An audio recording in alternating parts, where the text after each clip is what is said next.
טוב, ההרצאה הבאה היא של חוליו, וכשסתיו אמרה לי, הציעה שנזמין את חוליו, אני אמרתי לה לא, ואמרתי לה, לא, חוליו, אני לא יודעת אם אתם זוכרים, היה בלגן בקבוצה סביב חוליו כמה וכמה פעמים, הם יסבירו על זה, הם יספרו על זה בעצמם, אבל סתיו שכנעה אותי, שנעלה מולם ונדבר איתם, ועלינו ודיברנו, וזה סיפור מעולה, והם יודעים ממש מה הם עושים, ואמרתי, אוקיי, זה ממש מעניין לשמוע את הסיפור הזה, למרות שהוא נגד כל ה-best practices שאנחנו כל מדברים עליהם, ונראה לי שממש יהיה לכם גם מעניין, לכם ולכן מעניין לשמוע את זה.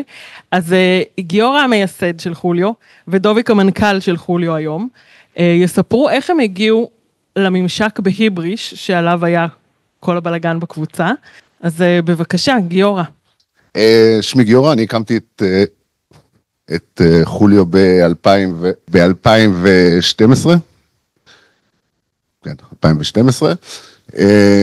אנחנו נתחיל מהר לספר על ההתחלה של חוליו, ואז בעצם יוביל את כל הסיפור לדוביק, שהוא בעצם הבן אדם הרציני, הוא עובד ואני מרוויח. אז ככה, חוליו התחילה, אני יזם, אני גרוע בלנהל, אני אוהב לחלום, רוב החלומות שלי נכשלים, עד חוליו היו לי 18 עסקים, וכולם נכשלו. לא היה אחד שהצליח, אמיתי, לא בזה, כולם נכשלו. כשאני הקמתי את חוליו ב-2012, עם שותף, שתמיד הלך איתי ותמיד נפל, הייתי חייב, הייתי בין, 2012 שנה הייתי בין 38, הייתי חייב הרבה מאוד כסף, מיליונים. הייתי חייב מיליונים, והקמנו את חוליו. כי בא לי הג'וק על חוליו, הייתי שכיר במלא מקומות בבת אחת באותו יום, כדי להחזיר חובות. בין המקומות זה היה דקה 90, הייתי מנהל המחירות של הדקה 90, ובא לי הרעיון שמה. באיזה הרצאה משעממת. אז מה שנחמד לספר זה איך חוליו הוקמה כשאין כסף. כשיש כסף זה נורא פשוט, זה לא פשוט, אבל זה יותר, זה כאילו, כשאין כסף זה הרבה יותר קשה, מצד אחד זה הרבה יותר קשה, מצד שני זה הרבה יותר יצירתי. חכה עם המצגת. מה אתה אומר עכשיו כתוב? מה שאני אומר עכשיו כתוב? הכריחו אותי מצגת, אני שונא מצגות. אבל תכף נגיע לזה. בקיצור, כל הרעיון בחוליו זה שלא היה כסף שהקמנו אותה. יאללה, נו, תתחיל במצגת. סליחה שהרסו לי. למה חוליו? בעצם השאלה הראשונה הייתה למה לקרוא לזה חוליו. עכשיו כולם חושבים שזה חוליו, יש בזה את המילה חול, יש בזה אתה, כאילו, אבל זה בכלל לא זה. וואו, זה בול על הסיפור שלי. חוליו מבחינתי שישבנו, היינו קצת, לא נעים להגיד, קצת, נגיד שיקורים, אבל לא היינו שיקורים, שהקמנו את זה, ובא לנו המחשבה שחוליו הולכת להיות חברה סקסית, צעירה, בועטת, שיקורים.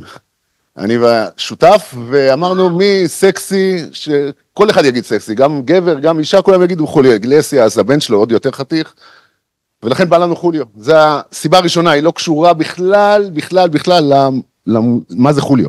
זה לא חוליו. והדבר השני בחוליו, שזה נורא נחמד, נגיד היינו קוראים לזה יוסי, בסדר? סתם בשביל העניין. אתה לא יכול להגיד, טסתי עם יוסי, לא בא טוב. לא בא טוב. וטסתי עם חוליו בא טוב. משום מה. אי אפשר להסביר למה, אבל חיפשנו מילה שאפשר להגיד, לחבר אותה לפועל, שם שחברים לפועל והוא רץ. טסתי עם חוליו אפשר להגיד, ואז אפשר לשבת ביום שישי, בערב, ספר לחברים, להגיד, טסתי עם חוליו. זורם. שיווק. בכלל לא קשור לקופי, סליחה שאתם קופי, אבל זה לא קשור. זה עניין של שיווק. זה הסיבה של למה חוליו. עכשיו, איך מקימים לא תקציב? כן, שאתה אין לך כסף, אתה לא יכול לעשות טעויות. אתה חייב לפגוע בול, ולכן אתה חייב להיות מאוד מאוד מדויק, מאוד מאוד יצירתי, מאוד מאוד חסכוני, וזה מה שעשינו. אז תראו את חוליו בימים הראשונים, אין דבר יותר דוחה מאיך שחוליו נראית. כולכם מסכימים, נכון? כאילו זה ורוד שאפילו הבת שלי, באותם גילאים, והיום חיילת, אבל אז היא הייתה בת 6, משהו כזה, היא אמרה, אבא, זה ורוד לא יפה. והכל אצלה היה בחדר ורוד, זאת אומרת, אבל למה זה ורוד כזה? כי עוד פעם, לא היה לנו כסף, והיה לנו גם, עוד פעם, היינו שיקורים. כל חוליו היינו שיקורים. אמרנו לעצמנו משפט, חוליו צריכה להיות הכי יפה. ואז ניתחנו את המשפט הזה. ואיך הניתוח היה? מה המילה החשובה במשפט שאמרתי עכשיו? יפה. המילה הכי. לא משנה מה, והכי יפה לא יכלנו לעשות, כי לא היה לנו כסף. אז החלטנו שנעשה אותה הכי מכוערת. אמיתי, עכשיו איך עושים אפליקציה מכוערת? הולכים ובזול, גם זה צריך לעצב, גם להיות מכוער צריכים לעצב, זה לא פשוט, כאילו זה עיצוב, אני לא יודע איך עושים את זה, אני עד היום לא יודע איך עושים את זה. אז איך עושים אפליקציה, אני לא יודע, אני יודע, copy paste ו-delete. הלכנו למכללה של עיצוב, בצהריים שהיה להם הפסקה, ניגשנו לסטודנטים ואמרנו, תשמעו, אנחנו מרימים אפליקציה חדשה, יש לנו 5,000 שקל, קבל את ה-5,000 שקל, מישהו מכם פה, ישבנו למטה, יעשה אפליקציה, ייתן לנו את העמודים, 2-3 עמודים הראשונים, הכי פחות יפה שהוא יכול. הכי פחות שהוא יכול. לקחו את האתגר, איזה 3 שם, הגישו לנו, אחד מהם זה התצוגה שהוא הגיש, עם הצבעים האלה, עם הלוגו שהוא תלת ממד, אי אפשר לעשות עם זה כמעט כלום באותה תקופה, כל מיני דברים נוראים, כאילו, באמת, זוועה, היה, זה למכור באדום, כאילו, הפוך ממה שההיגיון שאומר בזה, לא משנה. בחרנו את זה, ובאמת התחיל הדיון, שזה עלה לאוויר של, ראית את האפליקציה הוורודה המכוערת שמוכרת ברצלונה ב-99, אבל השיחה התחילה במשהו אחר בכלל. תעביר, נו. אז... טוב, עכשיו, בכלל לא קשור לקופי, שמה לב שלא קשור לקופי. זה קשור, פה, עכשיו, הגיע הזמן. איך משווקים שאין כסף? יש רק כלי אחד שהוא באמת לא עולה כסף בעולמות של האפליקציות. שזה הפושים. אם יש לך אפליקציה, הצלחת להביא, אנחנו ב3 חודשים היה לנו איזה 100,000 אנשים שהורידו את האפליקציה, 3 חודשים ראשונים, אני לא הבנתי בכלל איך זה יכול לקרות בכלל, כאילו פעם ראשונה שאני מצליח, תבינו כמה נכשלתי לפני זה, אני חיברתי את זה לאוטובוסים, חילקתי את ה-100,000 ל-50 איש באוטובוס, ואז דמיינתי את הטור של האוטובוסים, כמה אנשים, ככה עשיתי את זה, שיטה מאוד טובה. הפושים, החלטנו גם, היינו שיקורים, אתם זוכרים? הכל, כל השנים הראשונות היינו שיקורים. החלטנו שאת הפושים אנחנו לא עושים רק ברצלונה ב-99, מדריד, לא, צריך משהו שיהיה בזה עניין. אז לפושים, אנחנו שינינו אותם לגמרי מאיך שעשו עד עכשיו. עד שאנחנו התחלנו לעשות, היה פושים, נתנו מחיר, נתנו זה, על שניהם יש סיפורים. דבר ראשון, הפוש שהכי הצליח בחוליו ever, הכי הרבה פתיחות ever, זה הפוש הזה. סימן קריאה, הסימן קריאה עבד הכי טוב, עכשיו יש לזה הרבה מאוד היגיון, אתה מגרה ולא אומר כלום, בעולמות הקופי, דווקא עכשיו אנחנו מדברים על קופי, אין דבר יותר חכם מלגרות ולא להגיד כלום. בגלל זה אני נוסוי פעמיים. הדבר השני זה שהייתי ממש שיקור, ממש שיקור, והיה לנו כבר 500,000 אנשים. יום שישי אחרי 12 בלילה, יצאנו, בילינו וזה, והיה התערבות, אם יש לי אומץ לשלוח עירה או אין לי אומץ לשלוח עירה, ביום שישי בערב, והיה לי אומץ. שלחנו, השני אחרי הסימן קריאה עם הכי הרבה פתיחות. אחרי זה קיבלנו מקלחות של אנשים שלא אהבו את זה, אבל סתם שנספר לכם, זה לא קשור לאירוע, זה לא גורם להזמנות, אבל זה היה אירוע. שהייתי ממש יותר מדי שיקור. אז גם הגיע את זה, שזה כבר באמת, זה כבר באמת, זה הגזמה, כולנו מסכימים שזה הגזמה, וגם הקהל אמר לנו, אתם הגזמתם, זאת אומרת, צריכים להבין איפה הקו. זה הקו, אם אתם שואלים איפה היה הקו האדום ואיפה חוצים אותו, פה חצינו אותו, ומהר מאוד הבנו שאסור, בנים בנות, אסור, תימנים זה, הם גם לא אוהבים שיורדים עליהם, וגם הם יודעים לכתוב טוב ברשתות, אסור לגעת ביהודים, מוסלמים, נוצרים, יש כמה מקומות שאל תיגע, אפילו שמאוד קשה לי לא לגעת בזה, שואה וכל הדברים האלה, אסור לגעת. ואני מת על זה, אבל אסור. גם בגלל שלא היה לנו כסף. חוליו בשנה הראשונה עבדה מ-10 בלילה עד 10 בבוקר. אני לא יודע אם מישהו זוכר, זה היה ממש מזמן, אבל היא הייתה נפתחת ב-10 בלילה, נסגרת ב-10 בבוקר. עכשיו, אתם רוצים את הסיבה האמיתית, או את הסיבה שפיתחתי בדיעבד ואני מרגיש כאילו אני חכם? מה אתם מעדיפים? האמיתית יותר טוב. האמיתית זה כי הייתי חייב כל כך הרבה כסף, שעבדתי ב4 עבודות, וב10:30 הפסקתי לעבוד, זאת אומרת, סיימתי את העבודה, אז לא היה לי ברירה, הייתי חייב לפתוח ב10, זה כאילו היה טכנולוגיה, אבל הכל היה ידני מאחורי, כאילו בשנה הראשונה, זה הכל היה ידני מאחורי, הייתי עושה את ההזמנות, אז לא היה ברירה, אז פתחנו ב-10 בלילה, 10 בבוקר, רואה חשבון שלי אמר, טמטומטם, כולם ישנים בשעות האלה. אבל מה שבאמת קרה, ואחרי זה, ואני כאילו לא, מנחס אליי את החוכמה, אבל זה לא אני לא חכם, אני מנחס, אבל תזכרו זה חוכמה. מה קרה?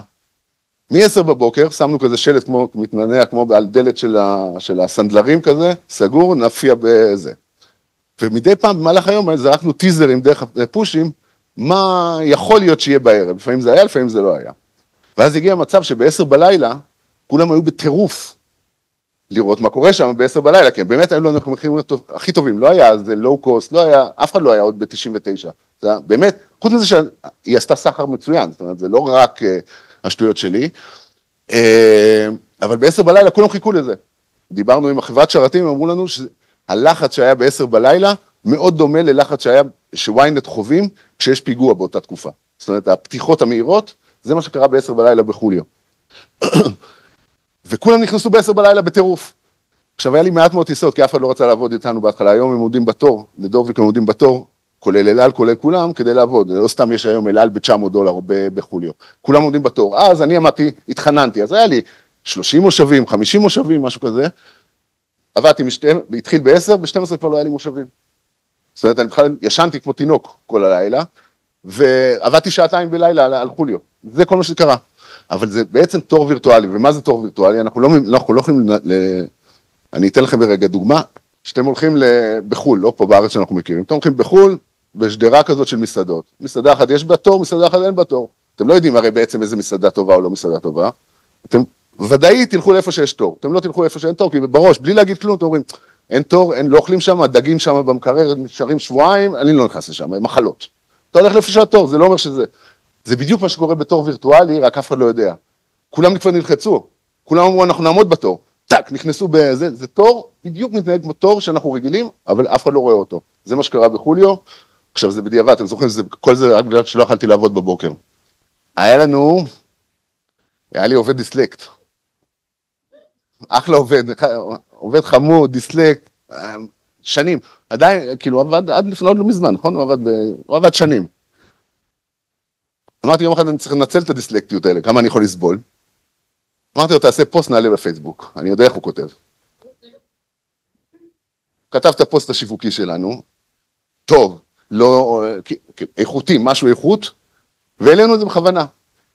הקטילות שאנחנו קיבלנו, נתנו לקטול, 20, 30, כולם קוטלים, בלי בכלל, קוטלים, בלי רחמים, ממש בלי רחמים. אחרי שקטלו ממש הרבה, העובד, ענה להם, זה אני העליתי, שמי איתן, מצטער מאוד, אני דיסלקט, נתנו לי משימה, לא יקרה עוד פעם.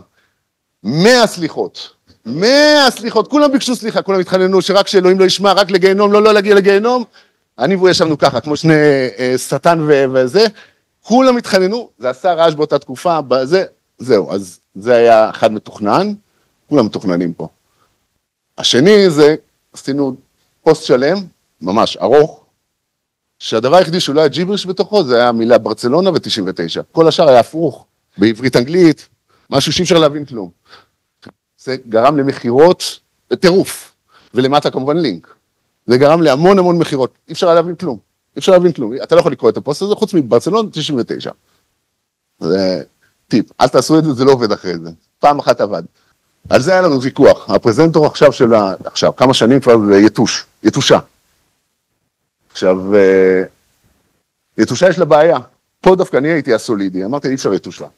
העוקץ, כאילו, הרעיון היה שאנחנו כאילו עוקצים את המערכת. הפחד שלי היה שהלקוח יחשוב שאנחנו עוקצים אותו.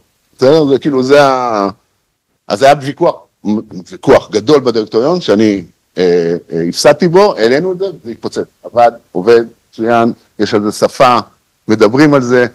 חוליו, נכון, חוליו זה גבר, כולם מסכימים את זה. זהו, סלאם, נכון? חוליו זה גבר, חוליו. אבל אם תסתכלו, כל הפוסטים שלנו, הם בלשון אישה. למה? אין לנו מושג. פעם אחת עשינו וזה עבד טוב. חוליו, תראו את כל הפוסטים, כל הזה, מדברת כאילו זה אישה וזה גבר. זה כאילו זה שם של גבר. הזוי, לא מובן למה, אין לנו מושג, אבל זה פשוט עבד כל כך טוב, שלא שינינו את זה, ואין לנו בעיה, פיצול לשניות.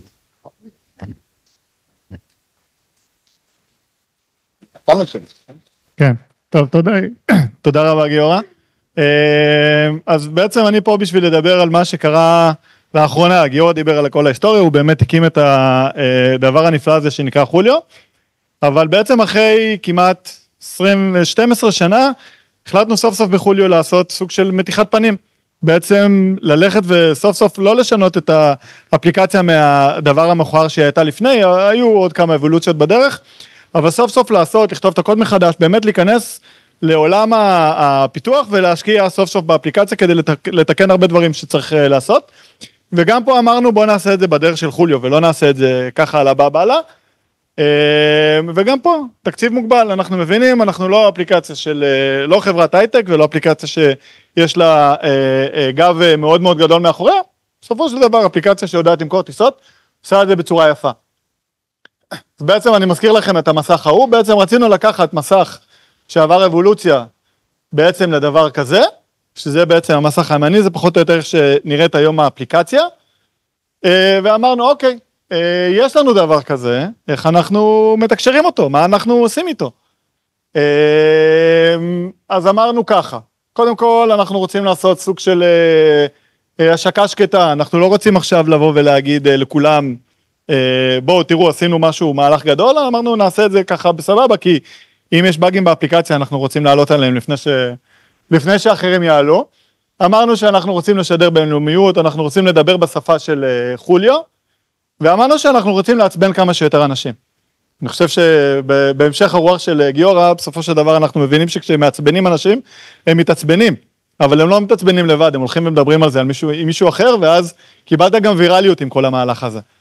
אז אמרנו שאנחנו רוצים לעצבן אנשים, אבל כן היו לנו כמה עקרונות, או יותר נכון גבולות גזרה, שאמרנו שאנחנו לא רוצים להרוס אותם, או לעבור אותם.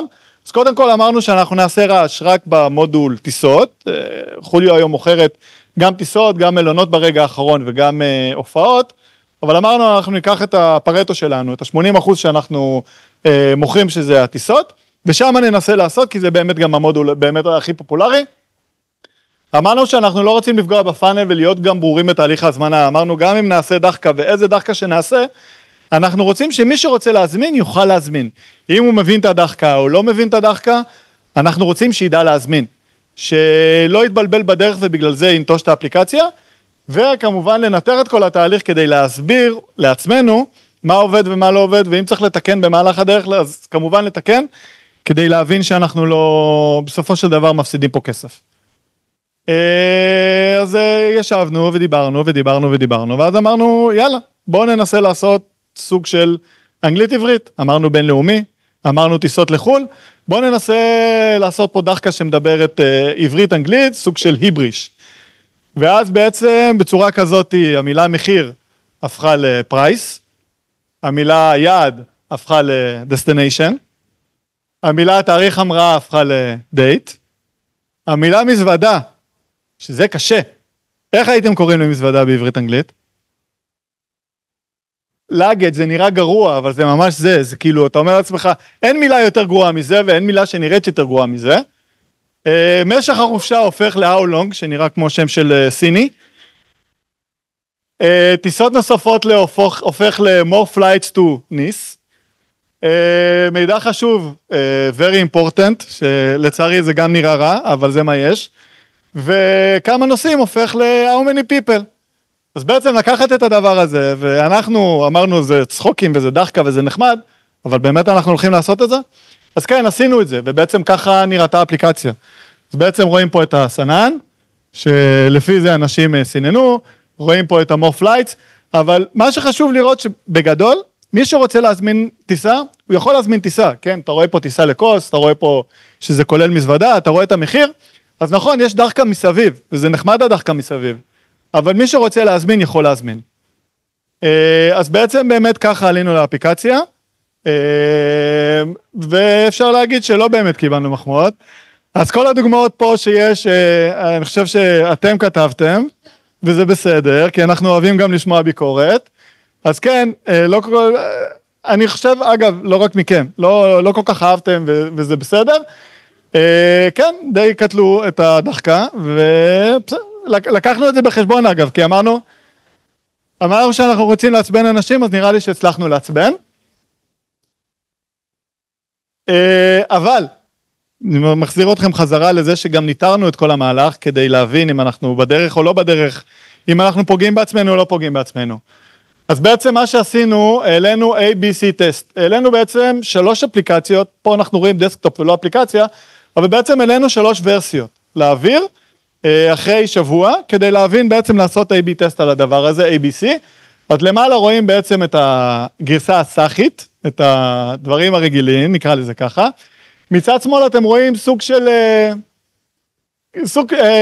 נקרא לזה קצת יותר מעודן, פה רואים במקום פרייס, שהבנו שיש כאלה שחושבים שפרייס זה פריז, והרבה לחצו על זה ונוסעים לקנות טיסה לפריז והם לא הצליחו, אז פה שינינו ל-how much ועוד כל מיני שינויים שעשינו, אז אמרנו, זה סאחי, זה הלייט וזה ההארדקור, שזה בעצם, עם זה עלינו בהתחלה, ואמרנו בואו נראה מה זה עושה, בואו נראה איך אנשים מגיבים לזה. אז אולי אתם לא כל כך רואים, אבל בעצם פה אפשר לראות בצורה מאוד מאוד יפה 3 דברים. קודם כל, אנשים שפתחו את הסננים והזמינו הזמנה משם, ובעצם המשיכו על הזמנה וגם קנו בסופו של דבר. אפשר לראות בנקודות,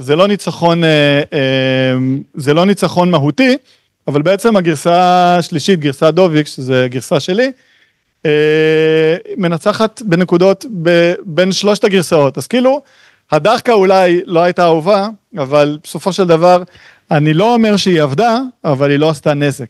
שאני חושב שזה מה שהיה הכי חשוב לנו לעשות, אבל למרות הכל, בסופו של דבר הבנו שזה דחקה, ואחרי חודשיים עברנו לסאחי, וזה מה שרואים היום באפליקציה, וגם באתר.